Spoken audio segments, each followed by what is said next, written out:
Napabili ulit ako ng ano, ganito oh. CP holder. Kasi medyo ano na eh, ito, yan oh.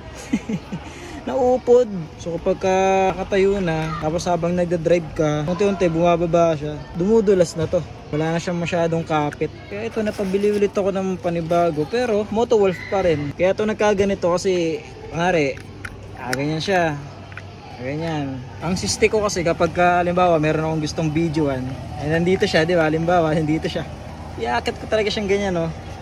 Kaya itatas ko siya. Kaya napupudpud. Mali pala, dapat talaga luluwagan muna natin to bago natin siya ilipat-lipat ng pwesto, ano, para hindi napupudpud yung pinakakapitan niya. Mali yung ano, paggamit ko sa kanya. Kasi itong gasgas na to, napapatong dito. Ginagawa ko rito, nakababa lang siya, ganyan.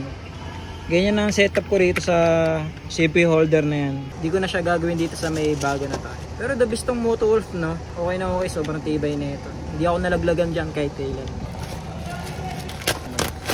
Medyo nadurog nga lang yung box. Pero yung box, original naman yung box. Pero syempre yung loob, importante. Okay. Binili ko kasi pang ano na, yung sa side mirror. Binili ko nung una sa handlebar. Ayun, ito pinagkaiba nila sa gilid. Para siyang stainless na meron lang coat. Tapos ito, plastic. Meron siyang logo ng Motowolf. Pinagkaiba rin. Hindi, pareho lang.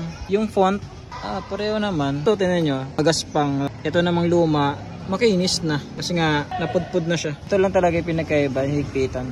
Siguro dahil iba nga naman yung binili ko pang side mirror. Baka siguro may kaiba talaga ng materialis. Install ko na to. May washer dito, tatanggalin ko.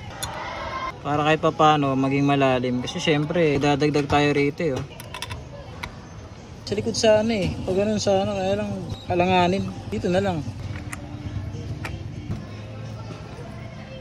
Ayos na. Bago natin siya i-rotate ng i-rotate, kailangan maluwag na siya. So lesson learned nangyari dito sa akin. Mapupudpud talaga to. Kaya ito, niluwagan muna natin bago natin siya i-rotate ng i-rotate, no? Ingatan natin to. Matibay naman siya. Talagang okay naman yung Motowolf. Mali lang talaga yung pagkakagamit ko. Yun lang talaga. Pero sobrang the best Motowolf. Napapanood nyo sa Facebook to, andyan yan sa comment section, yung Shopee link. Kung sa TikTok, syempre sa Yellow Basket.